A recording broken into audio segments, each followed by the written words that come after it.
Molovinaka, Maori, welcome to Closeup.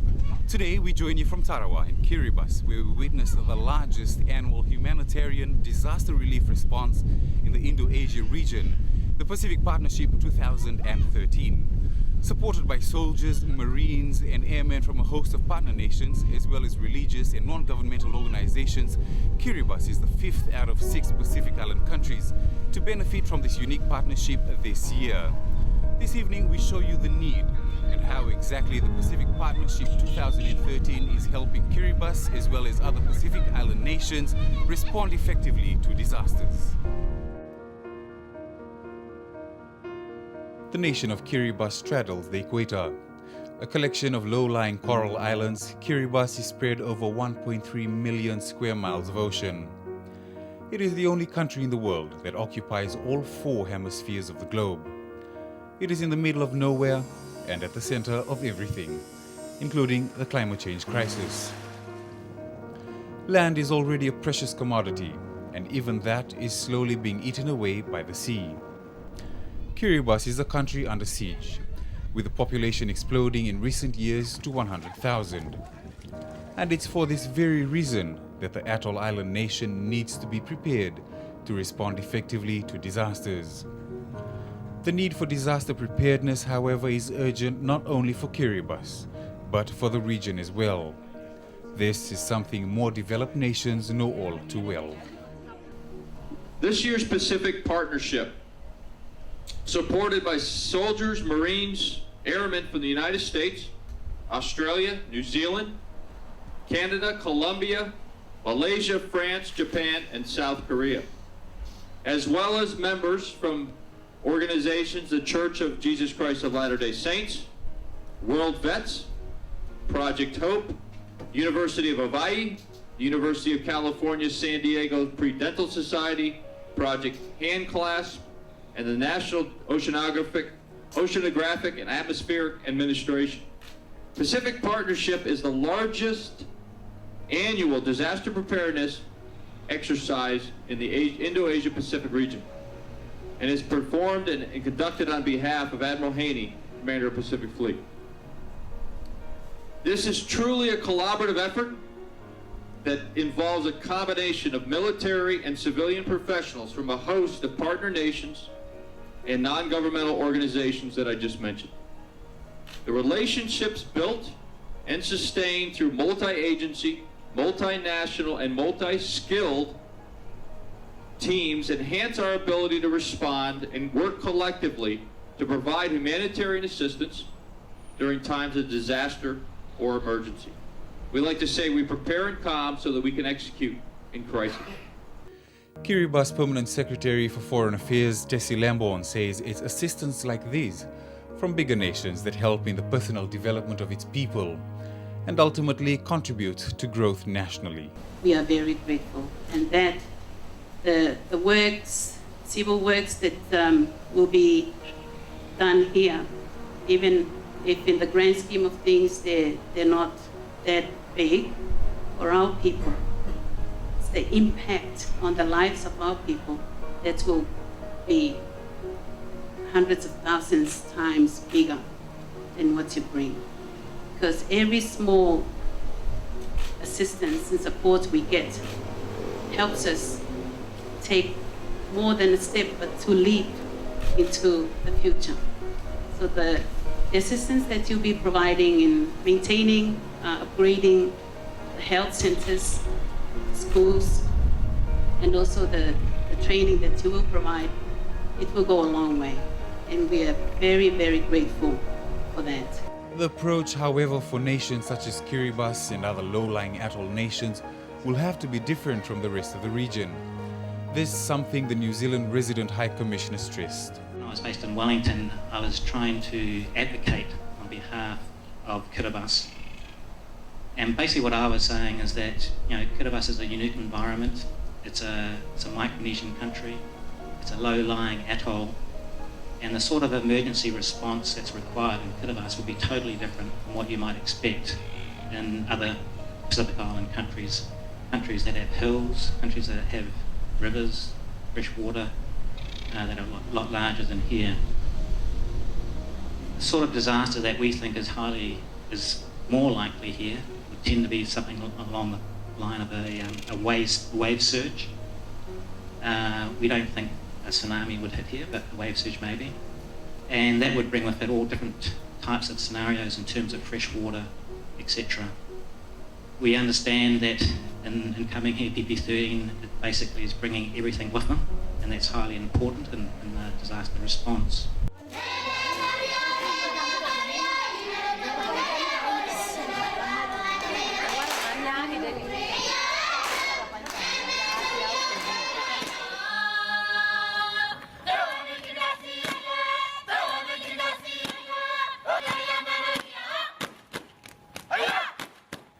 This year's Pacific Partnership has delivered assistance including medical, dental, veterinary, explosives disposal and engineering aid to Papua New Guinea, Samoa, Tonga, the Marshall Islands, here in Kiribati, and will end in the Solomon Islands.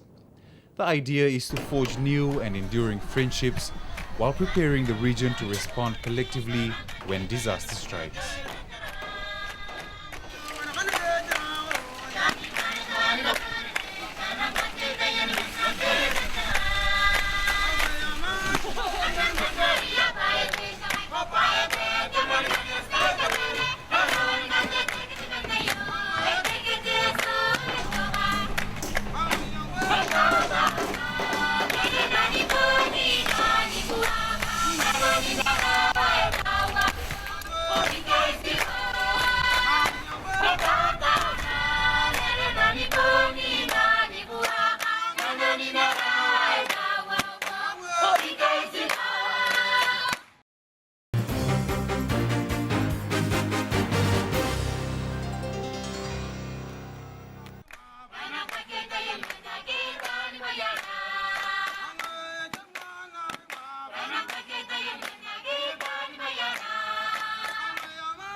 Kiribati is a little different than other Pacific islands in that by straddling the equator, they don't get the cyclones, which we get in the south, or the hurricanes, as we call them, which we get in the north.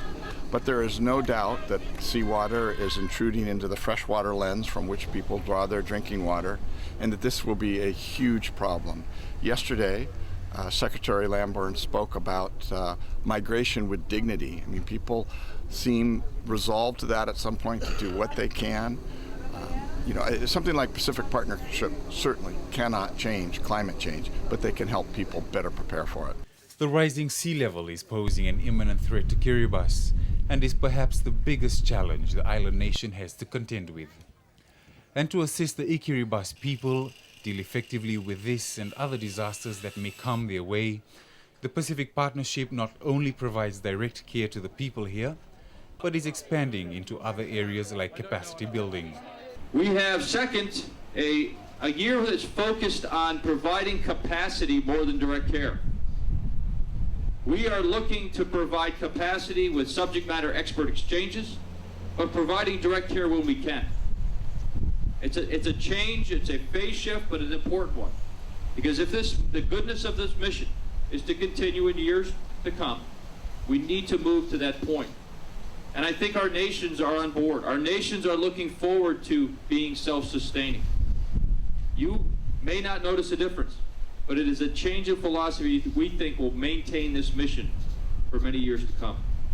But while our goals are ambitious, I have every bit of confidence that we will execute every event fully and completely. The professionalism and tenacity of the team that we have brought is unquestionable. The Pacific Partnership team believes in deeds, not words.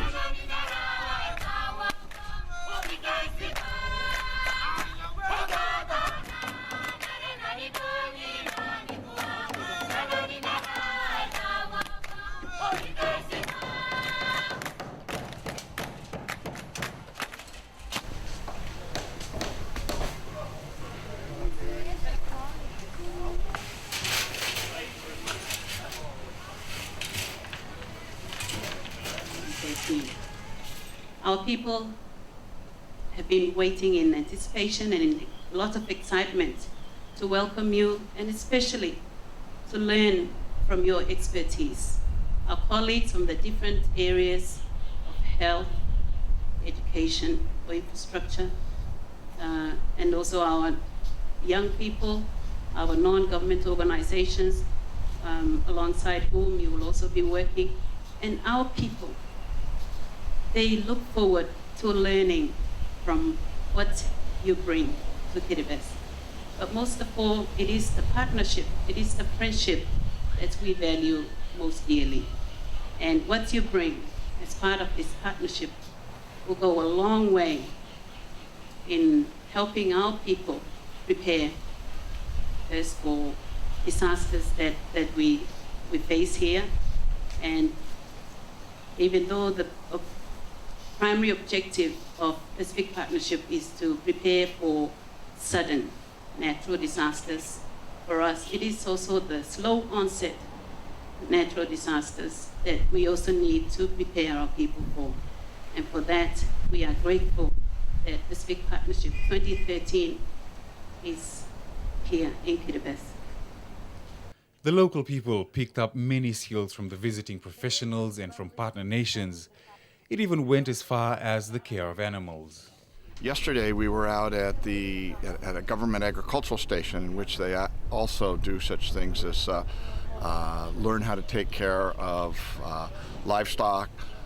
In particular, we had some vets that were out there training people how to really keep pigs healthy. And pigs are, of course, as important in this culture as they are in most Pacific cultures. And there was a vet side by side with a series of people from Kiribati learning how to deworm, how to actually do minor surgery and other things. And our vets weren't doing the work, they were explaining what to do and overseeing, and so there was clearly strong capacity building going on there. The Pacific Partnership will also leave behind a safer Kiribati after its teams disposed of explosive remnants of Second World War on Besio in Tarawa. There had been a few hundred items of explosives and old weapons left behind. And what was even more worrying is that most of the remnants sat just under a meter of water, about 300 to 400 meters from the shore. We're here to do operations in explosive remnants of war and to conduct explosive ordnance disposal of those explosive remnants of war. On board Manawanui, I have two explosive ordnance disposal teams. One comprised of United States Navy personnel, and the other is comprised of a tri-service team from the New Zealand Defence Force, obviously made up of Army, Royal New Zealand Air Force and Royal New Zealand Navy. We're conducting operations on Black Beach, which is on Besio Island, in the Tarawa Island group, which is part of Kiribati, and we're also conducting disposal of ordnance on Little Bitumen Island. Before getting to Kiribati, we conducted operations as part of our wider aid to the Pacific in a place called Munda and in Rendover, which is part of the New Georgia group in the Solomon Islands. They've obviously been there for about 70 years, most of the missions, but they are still considered dangerous until our specialists are able to properly dispose of that ordnance, and they're able to do so safely, and it is very important for the local community in knowing that their beaches are safe.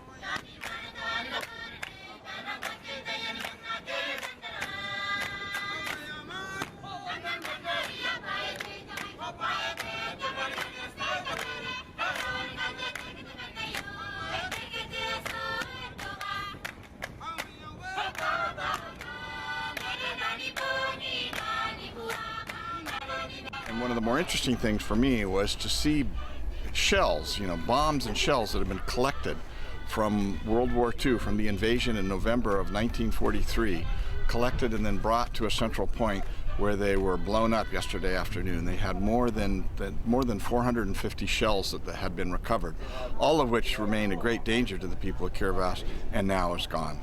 For these men and women, it's a duty they perform gladly.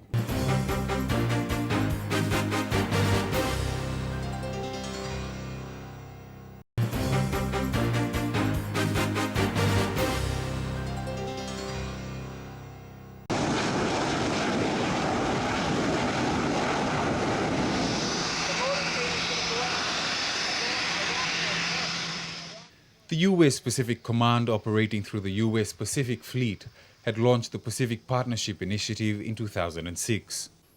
It came in the wake of the devastating tsunami that swept through Southeast Asia in 2004.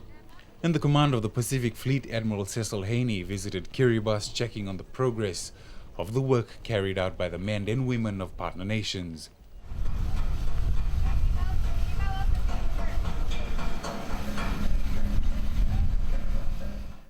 The sincerity and warmth of the local people was reward enough for many who had volunteered to be part of the mission. Everybody I spoke with, everybody I interacted with, loved the fact that people were here. It wasn't so much what they brought. I mean, that was important. This country isn't as wealthy as Fiji or as Tonga or as some of the other countries I visited in the Pacific. And so without those resources, the kinds of projects that they're doing, the improvements would not happen. So there's the gratefulness. I went out with the Secretary of Foreign Affairs and her husband last night. They took me to it's a kava bar, very different than how it goes in Fiji. But everyone was up singing, and for me, the greatest experience was being here in a different culture that's so alive and so different than the other cultures of the Pacific, and so warm and welcoming.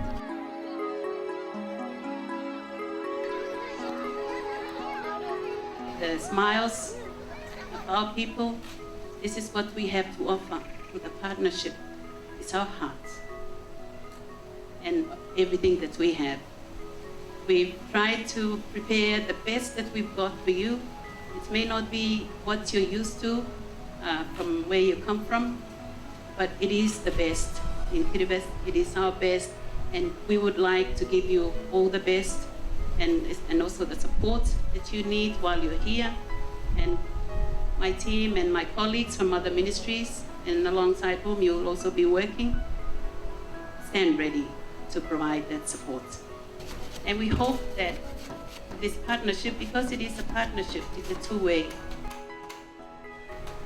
You're giving us your time, your skills, expertise, resources, for which we are grateful. And we hope in return we'll also have something to offer you, but most of all, our hearts, and we'll be able to demonstrate to you how grateful we are for the continued partnership that you have provided and the support that you will be providing in the next few weeks to our people. Hearts, people and are very important in our culture. They are at the foremost, the front of government policies and everybody's thinking. The culture, the people are so important. And we acknowledge the time that you have taken, leaving your families behind to go on this mission, not just to Kiribati, but also to our brothers and sisters in the region. We value and we do appreciate the sacrifice that you've made individually to make this possible. And we assure you that everything that you share with us, we will use, and we will do everything in our power to build further on that. We value our partnership with all your countries, especially the people of countries you represent, and we are very, very happy that you're here. And the sunshine is also something we can offer you, and the sea. An area that received immediate attention was the construction and maintenance of educational facilities. At the moment we've got the King George V College here. It's funded by two different nations. On this building here, it's funded by the Americans, and the Kiwis have funded the other side of it. We came here and did the bill of materials together, so each side has a different sort of side of the way they actually look at doing things. We have about 40 people here on site at the moment, of all trades and all different skill levels. We have 5 Americans, 5 Australians, and the rest the Kiwis. These guys are all working in amongst us to do the task together. Good thing about the job here in Kiribati is working with these guys. We get to see how other nations actually do things. We actually work beside them, and it's really good to see other countries working together. We've been to a school rebuilding project in which there were a whole group of people that have come to join the Americans. First of all, the Kiwis who are actually in charge of this. And this is kind of unusual in that we have American soldiers serving here in Kiribati under New Zealand command. People are working together. We have Australians, I met a Malaysian engineer, we've got Canadians, we've had French, we even had someone from Colombia at one point. So the project itself has been interesting in that there's such an amalgamation of people from different countries all coming to work together to provide humanitarian support to the people of Kiribati. And it's been a wonderful experience, the people training together, the people working side by side with the Kiribati. I can't tell you the feeling we get of how welcome we all feel here. Even the disaster preparedness that this group has done with government. And for these men and women in uniform working together on the Pacific Partnership Initiative, while challenging, has also allowed them to learn from each other. It's a good variety of people. It's a good opportunity for us to learn to see how the other services work and how they operate, and for us to sort of be able to intermingle with their different operating systems. So if we come to do it in the future, that it can run smoother. It's a very good opportunity for the New Zealand Defence Force to sort of be in amongst the Pacific Island and help some people out. The people here have been very friendly towards us. For me, it's a challenge, understanding how they do things, because obviously they have different expectations out of a task than we do. But in saying that, it's the challenge that we enjoy. We love being able to work for countries and having an end result when we leave. That's the best part about the job. This sort of stuff is what we train for. Our guys, they like to get overseas, and again, the thing that we want is to actually have something that we could leave at the end of it. We enjoy working with other nations, and not just the host nation that we're doing the jobs for, but the nations that are actually doing the projects. It's good, rewarding for our tradesmen. Well, there is hope to continue this work in the future to help vulnerable Pacific Island countries in their disaster preparedness. The message is clear. It is only through strong partnership between nations, religious organizations and non-governmental organizations that this work can progress effectively. I realize that the problems we face in the Pacific are so enormous, especially climate change. And in a place like Kiribati, you really sense that something devastating is coming, and that to overcome these problems or to address them, we all have to work together.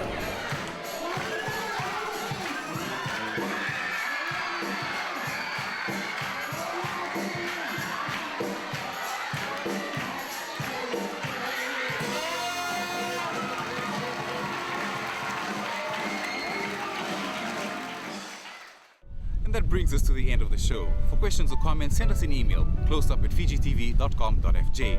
Remember, you can also find us on Facebook just by searching Closeup. Do join us again at the same time next week. Until then, have a good evening.